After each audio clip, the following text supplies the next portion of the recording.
नमस्कार दोस्तों, मैं हूं डॉक्टर रजत मालोत। आज मैं आपसे चर्चा करूंगा कि फ्लैट फीट के लिए कोई स्पेशल जूते आते हैं या कोई स्पेशल जूते पहनाने से फ्लैट फीट को ठीक किया जा सकता है। फ्रेंड्स, मेरे पास पेरेंट्स बहुत ओपीडी में आते हैं और वो ये कहते हैं कि हमारे बच्चा जो है ये पैर आउट करके चल रहा है, जिसको हम कॉमन भाषा में फ्लैट फीट बोलते हैं। और इसका जो कैरेक्टरिस्टिक फीचर होता है, उसमें बच्चा जो है पंजा आउटवर्ड करके चलता है और उसके जो अंदर का आर्च होता है वो एब्सेंट होता है। और ये पेरेंट्स को बहुत ही ज़्यादा चिंतित करता है, क्योंकि यूजुअली जब बच्चा चलने लगता है तो सब माँ बाप की ख्वाहिश होती है कि वो बहुत अच्छे से चले, सीधा चले। किंतु जब वो उसको चलते हुए देखते हैं तो उन्हें बहुत चिंता हो जाती है कि बच्चा ये पैर आउट करके क्यों चल रहा है। और उसके बाद वो जगह जगह ओपिनियन लेते हैं और कई बार हमने देखा है कि वो बहुत ही फैंसी महंगे शूज़ पहनते हैं और उसको पहनाने के भी 6-8 महीने तक बच्चे को कोई फ़र्क नहीं आता। तो इस वीडियो में मैं ये क्लैरिफाई करूँगा कि क्या उन जूतों का कोई रोल है फ्लैट फीट में।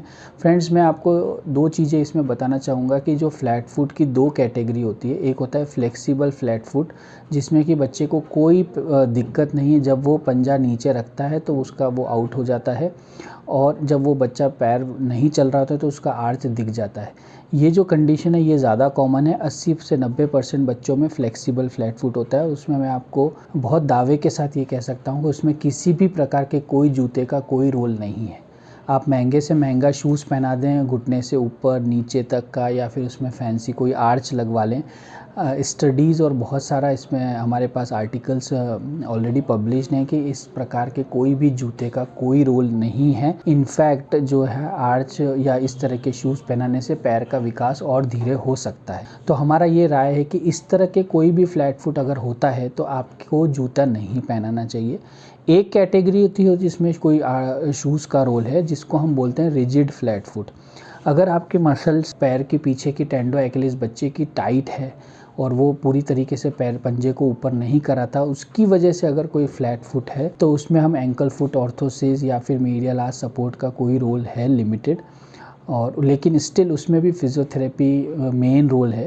तो मैं ये बताना चाहूँगा आपको कि जो 80 से 90% जो फ्लैट फिट होते हैं, इसमें कोई भी शूज़ हेल्प नहीं करता है और उसको पहनाने का कोई भी फ़ायदा नहीं है। आप आर्च स्ट्रेंथनिंग एक्सरसाइजेज होती है बच्चे को, जैसे कि टो स्टैंडिंग या फिर बच्चे को स्क्वाट्स कराना, ये एक्सरसाइज ज़्यादा हेल्पफुल है वनिस्पत कोई भी महंगे फैंसी शूज़ पहनाने से। हमारे पास कई बच्चे आते हैं जो कि 2 या 3 साल से उन शूज़ को पहन रहे हैं और माँ बाप का एक ही आंसर होता है कि इस जूतों से बच्चे को बिल्कुल कोई फ़र्क नहीं आया। तो ये हमने बहुत स्टडीज़ की हैं इस पे और बहुत रिसर्च ऑलरेडी पब्लिश्ड है कि फ्लैट फुट में स्पेशल या महंगे जूते पहनाने का कोई फ़ायदा नहीं है। आप 2 से 3 साल तक वेट कर सकते हैं और इनफैक्ट जो आर्च का विकास यानी आर्च का डेवलपमेंट है वो 8 से 9 साल तक होता रहता है। और उसके बावजूद अगर आपके बच्चे के फ्लैट फीट है तो वो यूजुअली ठीक नहीं होगा अपने आप। और अगर बच्चे को आगे जाके कोई उसमें प्रॉब्लम आ रही है, जैसे कि रनिंग में, या उसको बहुत ज़्यादा पेन है, जो कि बहुत अनकॉमन है, बहुत कम बच्चों को ये प्रॉब्लम आती है, अगर आती है तो फिर आप उसमें आप स्पेशलिस्ट की ओपिनियन लेके फ्लैट फुट सर्जरीज़ की जाती है, उसकी सहायता ले सकते हैं। तो मैं नटशेल में आपको ये बताना चाहूँगा कि जो फ्लेक्सिबल फ्लैट फीट है, जो कि 80 से 90% बच्चों में होता है, उसमें आप कोई भी शूज़ ना पहनाएं, अपने पैसे को वेस्ट ना करें। आप ये समझने की कोशिश करें कि ये प्रकार का जो फ्लैट फुट है वो एक टाइप का फुट है और उसमें कोई बीमारी नहीं है, वो उसकी बनावट ऐसी है और वो समय के साथ मैक्सिमम 8 से 9 साल की उम्र तक वो अपने आप ठीक हो सकता है। तो ऐसे में आप धैर्य रखें, बच्चे को आर्च स्ट्रेंथनिंग एक्सरसाइज जैसे कि पंजे पे खड़ा होना, उकड़ू बैठना, ये सब करवाएं और इस बच्चे को कोशिश करें ज़्यादा से ज़्यादा घर में नंगे पैर चले, जिससे पैर का विकास नेचुरल तरीके से हो और कोई भी शूज़ का सहायता न लें। नमस्कार दोस्तों, मैं हूं डॉक्टर रजत मालोत। अगर मैं आपको लगता है कि आपके बच्चे को फ्लैट फीट और आप हमें कॉन्टैक्ट करना चाहते हैं तो आप हमें कॉन्टैक्ट कर सकते हैं। डायरेक्टर मालोत हॉस्पिटल जयपुर में मैं हूँ और मैं ये हॉस्पिटल में हम बहुत सालों से इन बच्चों का सक्सेसफुली इलाज कर रहे हैं। धन्यवाद।